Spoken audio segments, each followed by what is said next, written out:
नमस्कार दोस्तों, आप देख रहे हैं मिस्टर राजा सुमित का न्यूज।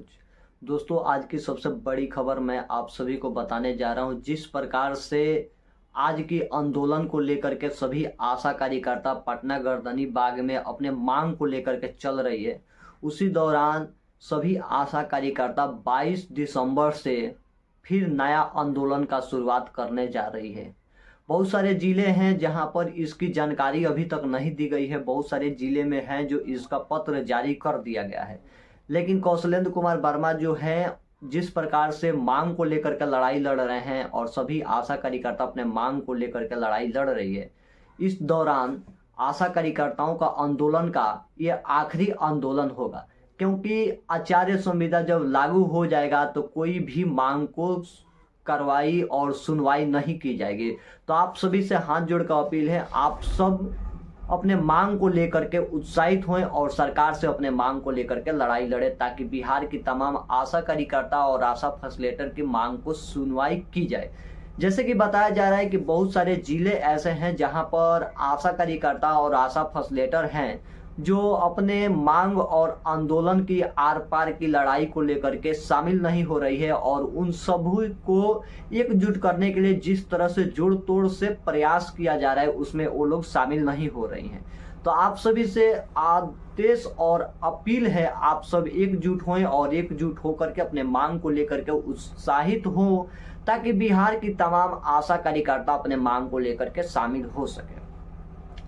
तमाम राज्य के आशा कार्यकर्ता जो है अपने मांग को लेकर के दिल्ली में जंतर मंतर पर बैठी हुई है और उन सभी मांगों को स्वीकार नहीं किया जा रहा है और वो सब अपने मांग को लेकर के उत्साहित हो रही है।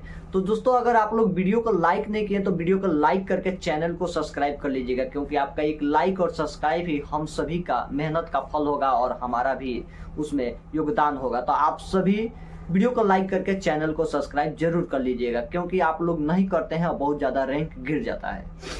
बताया जा रहा है कि जो 18 दिसंबर को पटना से गर्दनी बाग जो कौशलेंद्र कुमार वर्मा जो गए और जाने वाले हैं, तो उन्हीं को लेकर के आंदोलन का नया शुरुआत किया जा रहा है। और हम सबको मांग को लेकर के बैठक लगाया गया था 1 नवंबर को। जो 1 नवंबर में बैठक लगाया था, लमसम उसको बीते हुए 1.5 माह से ज़्यादा हो चुका है, लेकिन जो आंदोलन की शुरुआत की जा रही थी उसमें भी बहुत ज़्यादा गिरावट होने के कारण आशा कार्यकर्ता एकजुट नहीं हो पा रहे। लेकिन मैं उन आशा कार्यकर्ता को बोलने का प्रयास कर रहा हूँ, उन सबको मनाने का प्रयास कर रहा हूँ जो सभी अपने आर पार की लड़ाई को लेकर के उत्साहित नहीं हो रहे हैं और अपने कार्य को लेकर के सफलतापूर्वक कर रही है। इस समय सभी आशा कार्यकर्ताओं के ऊपर एक और जिम्मेवारी हो चुकी है, इस ठंड के लेकर के, इस बारिश कभी कभी हो रही है उसको लेकर के आशा कार्यकर्ताओं के ऊपर एक दबाव आ चुका है कि फिर से क्षेत्र में घूम करके सर्वे करना है। और सर्वे किसका करना है हम आप लोग को डिटेल में बता रहे हैं, तो आप लोग इस वीडियो को लास्ट तक देखिएगा और स्टेप बाय स्टेप देखिएगा, क्योंकि आप लोग अगर नहीं देखते हैं तो आप सभी को जानकारी फुल प्राप्त नहीं हो पाएगी। उन्होंने कहा गया है कि आशा कार्यकर्ता क्षेत्र में घूम करके टीकाकरण से वंचित जो बचा है, जिसको छूटा है, टीकाकरण नहीं हुआ है, उन सबको रिपोर्ट बनाना है और उन सबको रिपोर्ट बना करके आशा फैसिलिटेटर के पास शेयर करना है, भेजना है।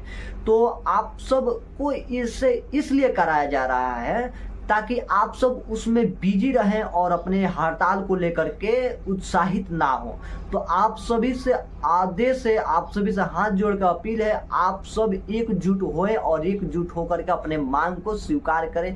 बहुत सारी आशा कार्यकर्ता ऐसी है, मैं बताने जा रहा हूँ, बहुत सारी आशा कार्यकर्ता ऐसी है कि उनके बारे में सुन रहे हैं कि वो क्या कर रही है कि प्राइवेट में लेकर के जा रही हैं डिलीवरी और प्राइवेट में कर रही हैं, उन पर कार्रवाई भी की जा रही है। बहुत सारी आशा कार्यकर्ता इससे हटा भी दिया गया है उन लोगों को। तो आप सब सावधान हो और सावधान हो करके अपने कार्य को लेकर के चले। ले जाती है, सभी को नहीं बोलेंगे, बहुत सारी हैं लोग, उन लोगों को बोल रहे हैं, लेके जाती है सरकारी में, और सरकारी में 1-1.5 घंटा रहती हैं और वहां से ले करके किसी और अस्पताल में चली जाती है प्राइवेट में, जिनसे उन लोगों को अच्छा खासा रकम मिल जाता है, और उसी को लेकर के वो लोग शामिल नहीं हो रही हैं हड़ताल में। तो आप सभी से आदेश है, ऐसे करने वाली आशा कार्यकर्ता बहुत दिनों तक नहीं चलेगी। एक दिन अगर आप लोग पकड़े जाएंगे, पकड़े जाने के बाद आप लोग के ऊपर कार्रवाई की जाएगी, आप लोग के ऊपर फाइन भी रह जाएगी, नौकरी से भी हटा दिया जाएगा। तो आप सब क्यों ऐसे कर रहे हैं?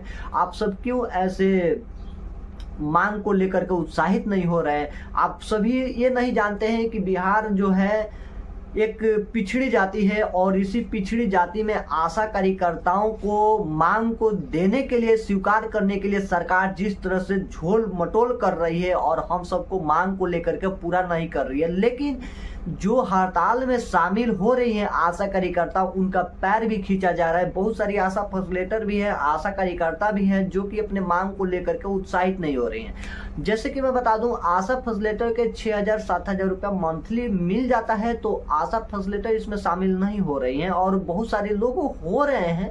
मैं किसी पर आरोप नहीं लगा रहा हूँ, मैं देख रहा हूँ ऐसे, और मेरे ऊपर मैसेज भी आया था, बात भी होता है, बहुत सारे लोगों से भी बात होता है, और मैं देखता हूँ जो कि आशा फैसिलिटेटर और आशा कार्यकर्ता है जिसमें थोड़ा एकता नहीं हो रही है, और इसी के दौरान कोई और माजा मार लेता है, कोई और, हम सब कमाते हैं और कोई और ले लेता है। तो हम सब में अगर राय ना हो तो हम सबको इसी तरह से परेशानियों का सामना करना पड़ेगा। तो मैं आप सभी को हमेशा बोलता हूं कि आप सब एकजुट हों और एकजुट होकर के अपने मांग को लेकर के चले। बहुत सारे लोग हैं अभी तक वीडियो को लाइक नहीं किए होंगे, मैं जानता हूँ लाइक नहीं किए होंगे, और लाइक इसलिए नहीं करते हैं वो लोग ताकि ये वीडियो किसी और के पास ना जाए, इसलिए क्योंकि अगर ये बिहार में 92,000 जो आशा कार्यकर्ता हैं, 92,000 आशा कार्यकर्ताओं को अगर पता चल सके कि हाँ 28,000 रुपये के लिए हम लोग लड़ाई लड़ रहे हैं और सरकार से हम लोग जोड़ तोड़ से लड़ाई लड़ रहे हैं, तो उस सभी भी शामिल होने के लिए उत्साहित होंगे, उन सबके अंदर एक जुनून होगा। लेकिन वही जुनून को शांत करवाने के लिए आप सभी वीडियो को लाइक नहीं कर रहे हैं ताकि हम सबको मांग को सरकार पूरा कर सके। जैसे कि बताया जा रहा है कि सरकार जो है आश्वासन में बता दी कि आशा कार्यकर्ताओं को 1,500 रुपये की बढ़ोतरी करके 2,500 रुपये देने का निर्णय लिया है।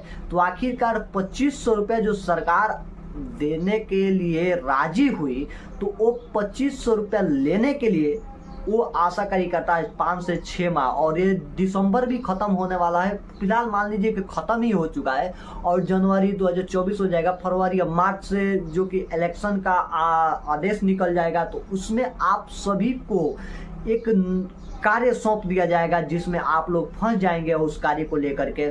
तो बहुत सारी जो आशा कार्यकर्ता पोलियो के दौरान अपने मांग को लेकर के उत्साहित हुई थी, उन सभी आशा कार्यकर्ता से मांग को लेकर के जो जंतर मंतर में लगी थी, क्या बोलते हैं,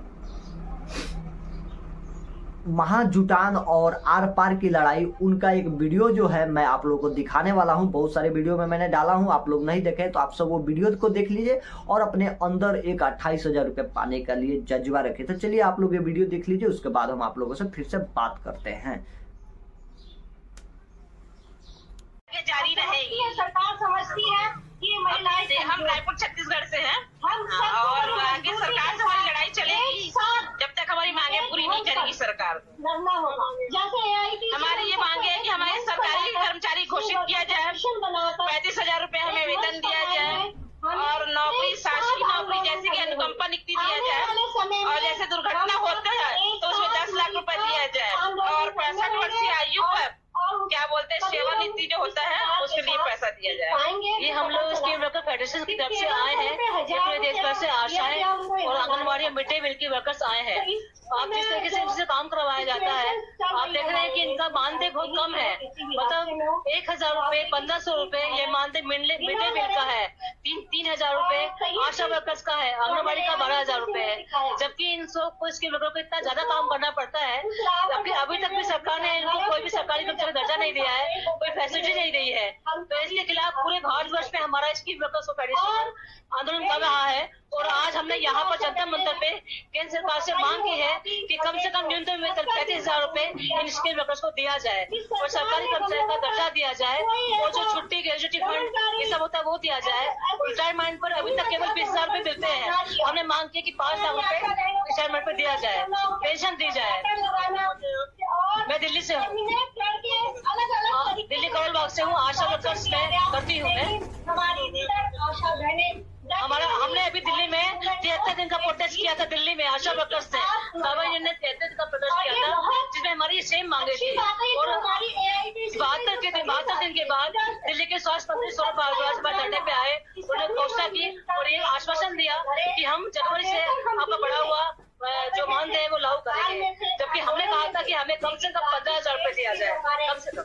आशा वर्कर हैं और हम बहुत उम्मीद के साथ आए हैं धरना प्रदर्शन में कि मोदी सरकार से हमें कुछ मिलना चाहिए 2024 के चुनाव के पहले पे, क्योंकि अभी हमें जो प्रदेश सरकार भी कुछ दिया है वो थोड़ा दिया है, वो भी हमारा आधा पैसा डलता है और बहुत सारा पैसा कभी कभी हमारा डल ही नहीं पाता।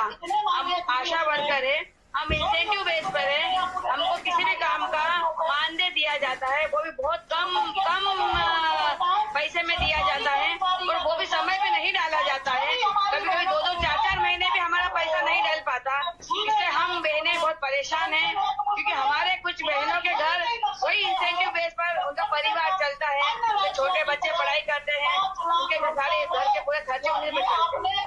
हम भी सम्मानजनक जिंदगी जी सके, इसे हमें किसी पैसा दिया जाए, 10,000 से 12,000 तक हमारी सैलरी कर दी जाए और सम्मानजनक पैसा दे कि हमारा परिवार और हम लोग भी सुख शांति से जीवन व्यतीत करें। सर, हम सभी आशाएं बहुत परेशान हैं। हम सभी आशाओं को प्रोत्साहन राशि टाइम से नहीं मिलती और जो मिलती है वो भी काफी टाइम में मिलती है, 2 से 3 महीने में, वो भी टुकड़ों में मिलती है। तो हम सभी आशाओं को काफी समस्याओं का सामना करना पड़ता है। हमेशा हमसे 24 घंटे काम लेते रहते हैं, कभी भी हमें कॉल आए हमें जाना पड़ता है। हमारा इंसेंटिव बढ़ाया जाए, सैलरी फिक्स की जाए और सरकारी कर्मचारी घोषित किया जाए, प्लस हमें बीमा वगैरह सरकारी कर्मचारी घोषित किया जाए और हमें सारी सुविधाएं दी जाए। छत्तीसगढ़ से आए हैं, आशा वर्कर हैं, हम यहाँ पे अपने मांग लेके आए हैं कि हमको कर्मचारी घोषित करें और हमारा मानदेय दे। हमको जो मानदेय नहीं मिलता उसको मानदेय दे और हमको कर्मचारी घोषित करें। हम पहुँचे हैं 10 तारीख को पहुँचे, कल पहुँचे हैं, 9 तारीख को ट्रेन लेंगे। जो हमारी आंगनबाड़ी आशा वर्कर्स तीनों को मांगे हमारी पूरी करनी होगी। अगर हमारी मांग पूरी नहीं होगी तो इससे बड़ा और आंदोलन करेंगे। हम भी सम्मानजनक